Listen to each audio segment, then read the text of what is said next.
What's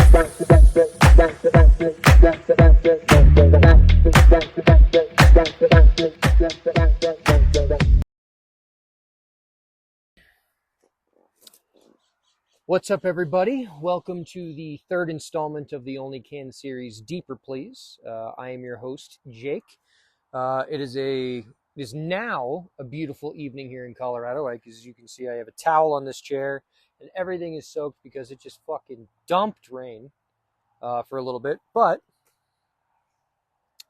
it's going to be a pretty nice night. Pretty excited about that. And because of that, I wanted to do episode 3 here.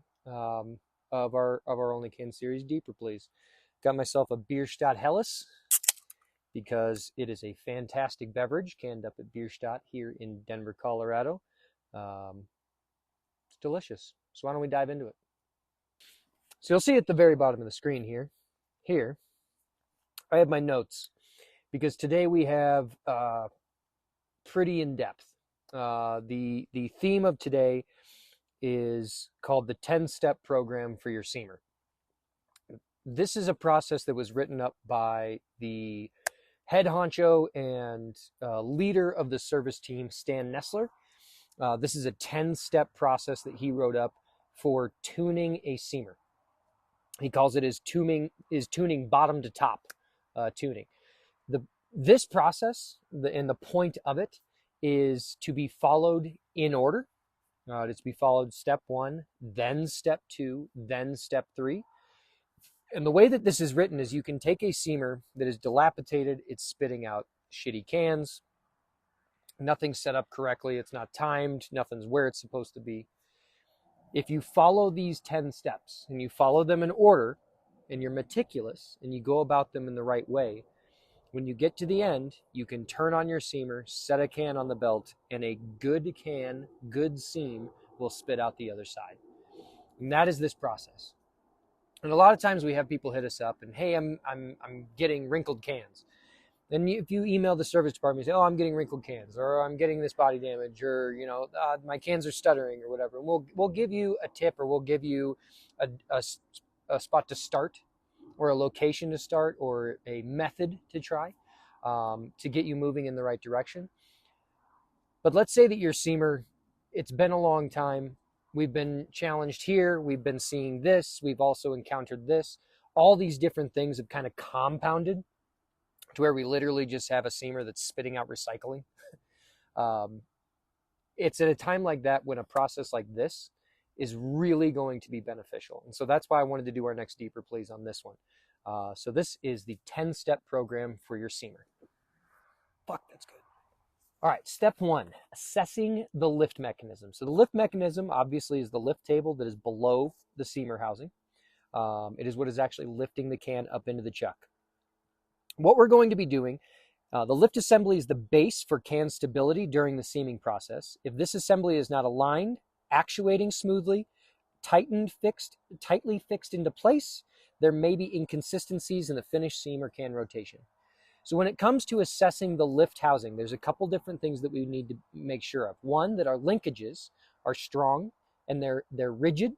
One of those things that we've talked about in other Only Cans videos is making sure that all of our laser washers are in place so that we can fully tighten down all of our bolts going from top to bottom, and making sure that we have good even pressure on the outer race and inner race of those bearings inside the linkages, so that we can really tighten everything down so that there's only one direction that it can go. There's no side-to-side action that it can go.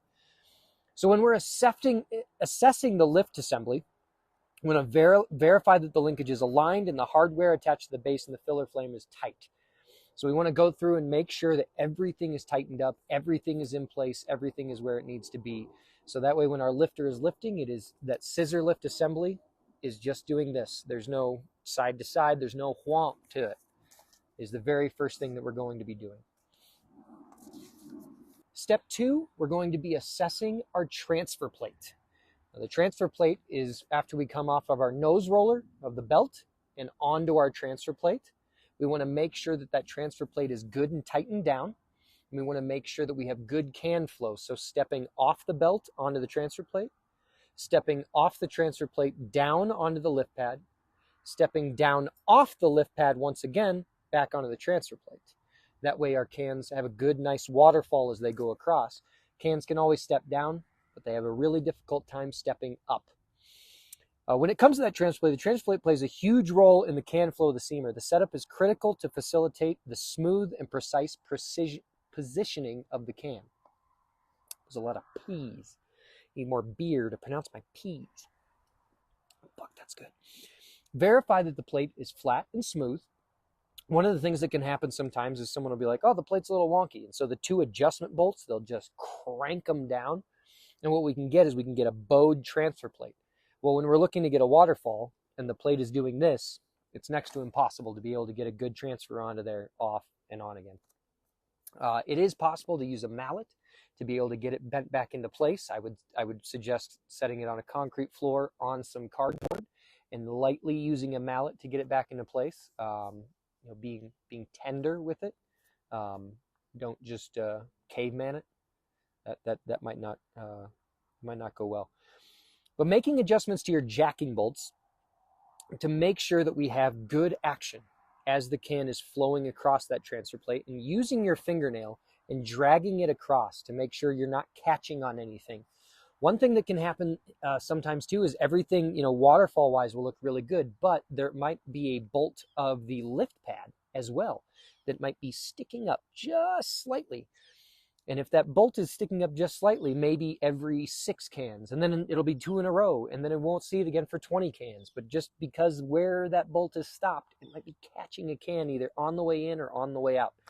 So making sure that all of our hardware is flat and or recessed down in so that we don't have any catch points at the transfer plate. Our third step in the 10-step program for our seamer is going to be the nose roller, our conveyor itself.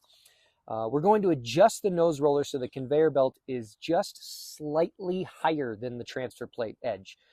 Make sure the belt turns down and the nose roller without making contact with the edge of the transfer plate. This is something that I know was brought up recently in an Only Cans video talking about our transfer plate at the filler, that whenever our fill heads come down, our belt chatters. That's because the transfer plate is then making contact with the belt. There's been many times where I've gotten ahead of myself and I've made a nose roller adjustment and I thought, okay, that's perfect. All right, here we go. And I go to turn on the conveyor belt and it instantly just grinds against the edge of that transfer plate. One of the things that I like to do when I'm making that adjustment is I'll make the adjustment. I'll loosen the 2 bolts on the back and the 2 bolts in the front. I'll make my adjustment to where I think it needs to be, and I'll tighten down, almost tighten down, a little more than hand tight, the 2 bolts in the front, the ones that are easiest to access. I'll tighten down those 2 bolts, and then I'll turn on my conveyor really quickly and see if there's any rubbing and see if there's any contact. If I don't have any contact, then I'll set a can down, see how it flows, and then I'll go ahead and tighten all my hardware down. One of the things about the hardware for the nose roller itself and the way that everything is slotted for that nose roller, it has a tendency to sometimes if you just go to crank down on one of those bolts, it'll actually move your transfer plate and will adjust it. Excuse me. So one of the things you need to make sure when you're adjusting, or when you're adjusting the transfer plate and you go to tighten everything back down, make sure that you do so slowly and smoothly. That way nothing moves from where you just set everything up at. Fuck, that's good. Step 4, seamer timing. Seamer timing is something that actually comes up quite often. I think you guys probably get sick of us saying it on the phone or in emails. Hey, check your timing. Hey, check your timing. Hey, I think it's your timing. This is actually a timing situation. I know a lot of times it probably sounds like us as service guys, it's coming across as just a cop-out. Like, well, just try this, and if that doesn't work, I don't know. But in all seriousness, the timing of the seamer makes the biggest difference of anything going on. Without our timer, without the seamer timing, and without everything being timed accurately and appropriately, it doesn't really matter where everything's set. Cans are not going to trip sensors at the right time. Lids aren't going to be dropped at the right time. Cans aren't going to be lifted at the right time. And if they are lifted, they're not going to be seamed correctly. They're either going to come up too late or too early. They're going to be dropped too late or too early. There's so many things that come into play whenever it comes to seamer timing. One of the videos that we did recently, how to set your seamer timing, walks through a lot of the process of what we're doing when we're setting our seamer timing. It's something that a lot of operators that maybe for years now have been setting their seamer timing, but don't actually even know what they're doing or what they're changing. It's a really good video to watch to make sure that you're up to speed on what is actually changing when we're setting that seamer timing, what we're telling the machine, what we're actually changing as far as the metrics and the algorithm of the seamer as everything rotates. Fuck, that's good. Chapter 5, or step 5, or whatever we want to call it. The translational seamer screw position. This adjustment is often considered the most difficult. If you take the extra time to evaluate the can position critically, it can save time in the long run. Try to focus in on the dwell start position and make sure that the timing is good before attempting an adjustment. So this is where we have our one of the more important occasions where doing things in order. So take, for instance, we just had steps 2 and 3, setting the transfer plate, then setting the conveyor, where if we set our conveyor and then set our transfer plate, where we're going to have to go back and set our conveyor. Well, one of the very first steps was making sure that the lift table was good to go, because we want to make sure that our lifter is set into the brake and correct there. And then we can set our transfer plate, and then we can set our nose roller. Well, this is the same situation. We want to make sure that our timing is correct, and then we can adjust our screw position and make sure that that is correct. One of those most important things of our seamer timing being the can at dwell start position and our dwell start corner and where that is at. So first and foremost, we want to evaluate the can position at the can at dwell start rotational position. When we're setting that dwell start position and we're setting a can onto the belt and jogging it into the seamer and seeing where that can is landing on the lift pad. One of the things that we talk about so often on the service team when it comes to can damage in general is the can landing dead center on the lift pad.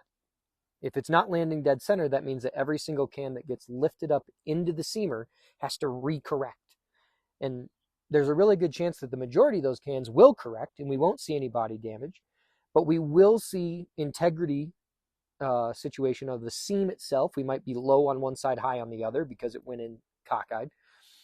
But there will be a good amount of cans that will come out and will have body damage in some way or another, whether it's screw damage or rail damage or buckling or whatever the case may be. Because if every single can has to correct, it comes and lands and then has to come backwards to actually make it into the chuck, or it has to come forward, or whatever the case may be. If every single can has to recorrect once it gets lifted up into the chuck because it's not landing centered on that lift pad, then it doesn't really matter whatever else we've done. We're going to have problems. So making sure that our can at dwell start position, and when that can is landing on the lift pad, that it is landing actually dead center on that lift pad.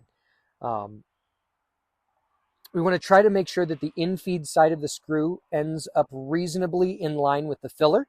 It is possible to get so focused on the dwell that the infeed side is way off. And this is something that can get forgotten a lot of times. And even myself, I've done this when I'm out in the field. I get so hyper-focused on that dwell position of the seamer screw that I completely forget that I have the other end of the screw. And as the cans are coming out, everything's all collywampus, if you will. So making sure that we're setting our screw position correctly. Fuck, that's good. Step 6, the side rails.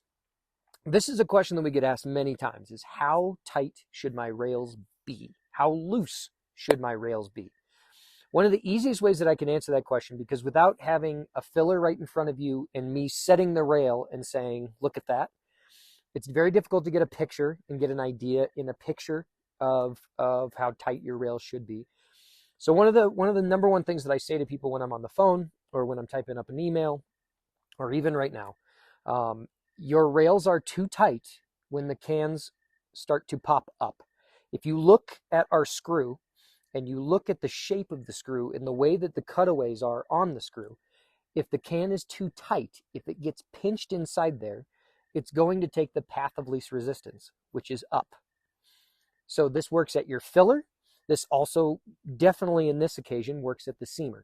And that's if the can is wanting to go upwards, then the rails are too tight. The can is getting pinched. And because of the way the screw is turning, it's going to force that can up in the air.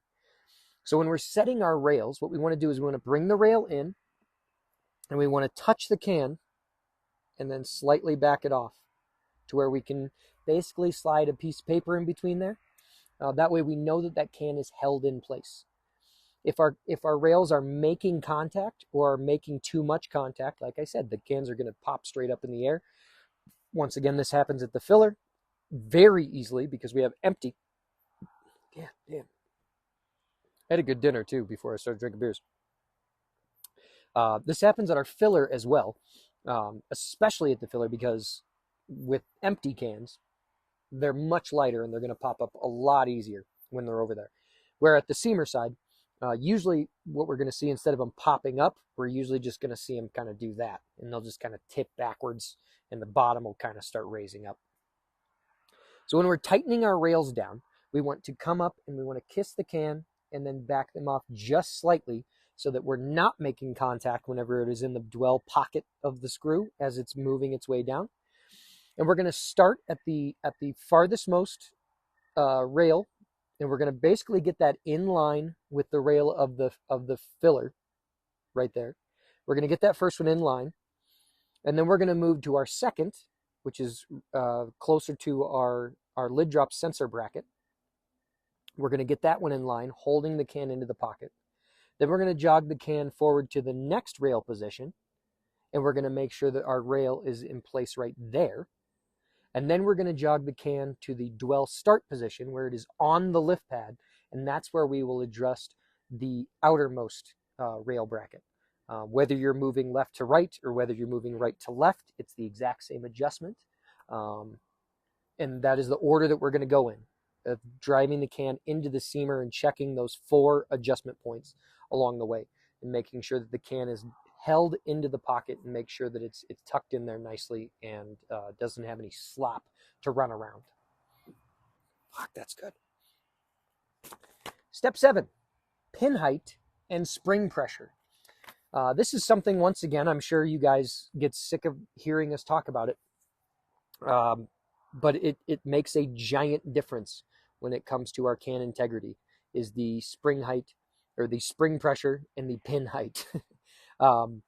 Your pin height gauge you received when you first purchase your machine. If you do not have one, you should get one. We make them, and we have piles of them. We can ship you one tomorrow. It's super easy. You need a set of calipers to be able to measure your pin height. We have a video on that, of how to measure your pin height. If you don't know what your pin height should be, this is the algorithm to know what your pin height should be. If you don't know what that first number is, it's on your can spec sheet.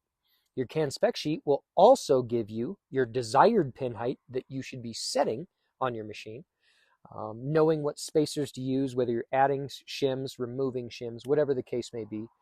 But this decides how much room is actually inside the process when the can is getting seen, when it actually gets lifted into the chuck. How much, when it just stops, how much room do we have there?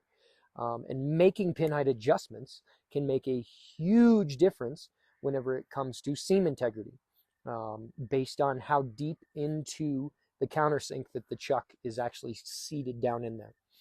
On the flip side of that, we then have spring pressure. The spring pressure is inside the lifter body. And by using a 1/8 Allen down through the center of the lifter, we can make clockwise adjustments to add spring pressure. We make counterclockwise adjustments to reduce spring pressure. This is something where, once again, if you look at any of our documentation, we're going to suggest to be in the neighborhood of 110 to 120, 115 being just dead nuts, as they call it. But at the same time, where we're actually truly going to land whenever it comes to spring pressure is what our seam measurements are telling us. When we're doing our seam teardowns, what does our body hook and cover look like? What does our overlap look like? What does my seam height look like? Based on those measurements is where I'm truly going to land my spring pressure. I've had many machines before. Whenever I qualified it, I set it to 115, and we ran for 2 days in a row, and I measured the spring pressure again, and after doing all my teardowns, I decided to either add spring pressure or reduce it. A lot of it has to do with the type of cans and the type of lids you're using. A lot of it has to do with the type of product that's going into those cans. Some of it has to do with where your pin height is set. Are you at the bottom of that tolerance? Are you at the top of that tolerance? Some of it may have to do with the type of cans that you're using. Are they sleek? Are they slim? Are they standard?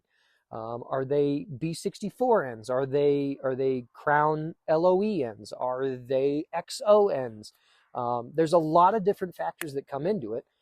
All of that being said, we'll know where to truly set those things based on a seam teardown and based on our seam measurements of when we're doing a full teardown on a can, seeing where those come in at. But for the sake of step 7, what we're going to do is we're going to set our pin height dead center in the tolerance of where our lid spec sheet and our can spec sheets are going to tell us to set that pin height.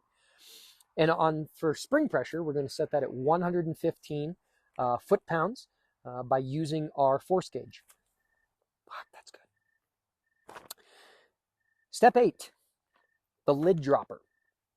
The lid dropper can either be a non-existent piece of a canning day or the absolute bane of your existence. And it is no in between. It either is not referenced or it is cursed violently. And that is the nature of the beast. I've been to facilities before that are running a $3 million rotary line, and it's the exact same thing. And just to make us feel better, while I'm on the topic of making us feel better, date coders and labelers, exact same thing. Whether you're at a multi-million-dollar facility or whether you're at mom and pop's brewing in the middle of fucking nowhere, it's lid droppers, labelers, and date coders.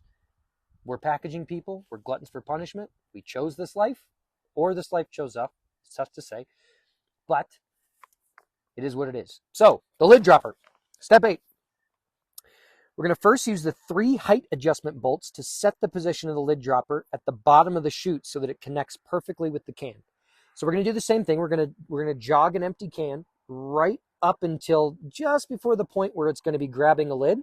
And then we're going to be using our adjustment points on top, the 3 adjustment points that we have for the lid dropper, to set the height perfectly, so that as the can is coming by, the flange of the can is just grasping that lip of the lid. We don't want it grabbing anywhere else on the lid.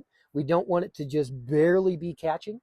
We want, when that lid comes down the chute and it sits there, we want the flange of the can, that mushroomed out ring of the can, we want it grabbing inside that lip of the lid and nowhere else.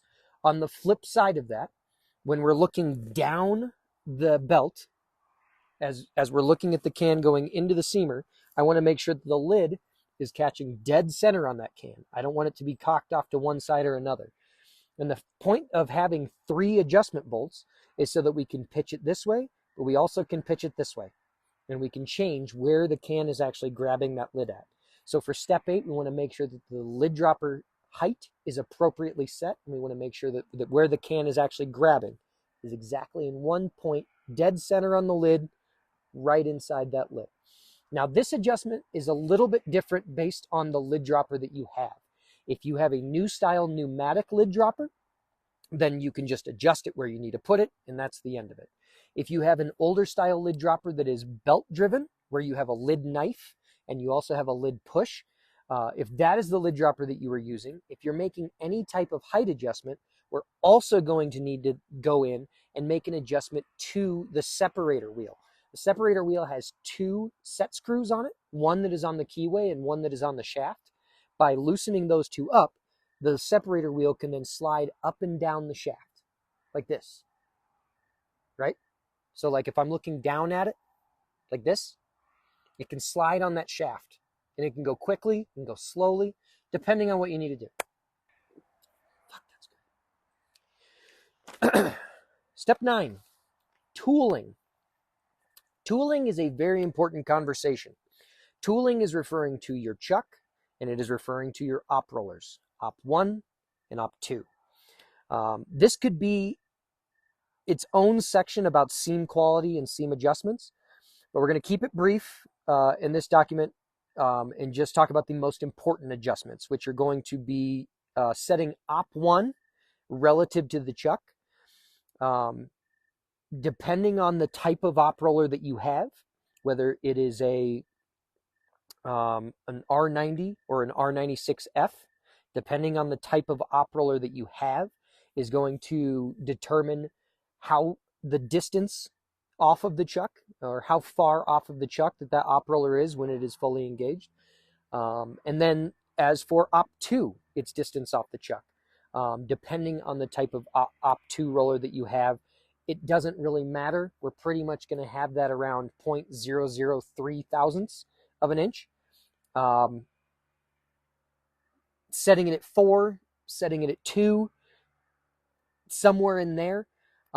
The main point that I really want to get at when it comes to setting our tooling and setting our distance off the chuck is I want to start from the beginning. When we're setting our op 1, we want to make sure that it is as fully engaged as possible. So if you look here, this is a cam plate, and this is with an arrow pointing at the cam lobe. So when we jog to seam op 1 engage, when we jog to that point, a lot of the seamers out there are not going to jog dead center on that cam lobe. So what we need to do is we need to open up that top door, and we can rotate the chuck by hand. And we want to make sure that the travel bearing is dead center on that cam lobe. So that way op 2 is nowhere to be found in relation to the chuck.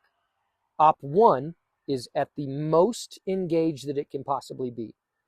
And the same is going to go for op 2. When we jog to op 2 engage, we want to make sure that op 1 is nowhere near the chuck. It is fully removed out of the equation. And that op 2 is in the center of its cam lobe, fully engaged against the chuck where it's at. Now, moving along there, whenever I say that we're going to be setting op 1 at, say, either 9 thousandths, or we're going to be setting it at 14 thousandths, whatever the case may be, depending on your op roller. What I mean by that is when you have your feeler gauge, and I've had this happen so many times, or I'll be on the phone with someone, or I'll be on a video call, or I'll be in person with someone, and they'll set their op 1. And they'll be like, all right, cool, it's set to 9 thousandths. And they're like, yeah. And I'll be like, all right, cool, see if 10 fits. And so they'll take their 0.010 feeler gauge, and they'll go to slide it in there. Yeah, that one fits. All right, let's try 11. Yeah, that one fits too. Okay, so we're not at 9. We can keep going up. So what I mean this in the way of whenever we are setting our op distance and we want to set it at 9 thousandths, or we want to set it at 14 thousandths, what that means is 10 doesn't fit and 15 doesn't fit. We can't get it in there because it's truly set to 9 thousandths, or it's truly set to 14 thousandths. The same goes for op 2 when we're setting that at 3 or 4 thousandths, 0.003 or 0.004 inches. When we're sliding that feeler gauge in there, I shouldn't be able to fit 5 or 6 or 8. If any of those fit, it's not set to 3. It's not set to 4. So we want to make sure that we're truly setting them where they should be. In relations to the height off of the chuck, or the shelf of the chuck, we want to be anywhere between 1 and 5 thousandths. Once again, this is something that, based on our seam teardowns and our seam measurements, is really going to make the biggest difference of where we're setting that height, specifically for op 1. For op 2, we basically want to bring it down to where it just barely meets the chuck, and then just barely off of it, where it's not making contact.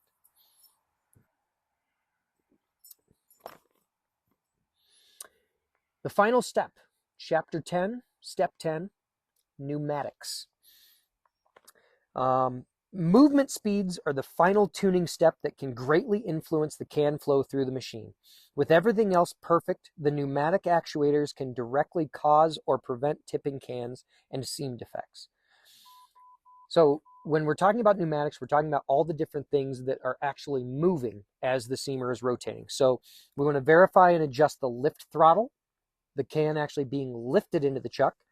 We want to adjust the lid separator throttle, so how quickly is it separating lids. On an old style lid dropper, this would be the lid knife, pulling back or coming forward. We don't want it to be taking all day, making its movements. Or on a pneumatic lid dropper, we don't want it to be moving listly. We want it to be moving, not aggressive, but we want it to be moving with purpose, let's say. For our lifter, we want it to be lifting the cans up into the chuck quickly, but we don't want it to slam them up in there. We want a nice, good, quick lift. And then as far as the cans coming back out, depending on the type of cans you're running, so a 16-ounce can, we might want it to come down a little bit slower, where with a 12-ounce can, we can just fucking drop that thing and away it goes because it has a lower center of gravity. 19.2 cans, exact same conversation. We probably want it coming down a little bit slower and smoother so that our cans don't get all... Now, I know I probably made that sound like it was pretty simple and pretty easy, but if you pepper this into your preventative maintenance plan every 3 months, every 6 months, and go through these 10 steps, really what we're looking for is that everything is where we left it and everything is where we set it. And that every time we're going through this, maybe we get to step 4 before we even have to adjust anything. That we're just guaranteeing that everything is where it needs to be.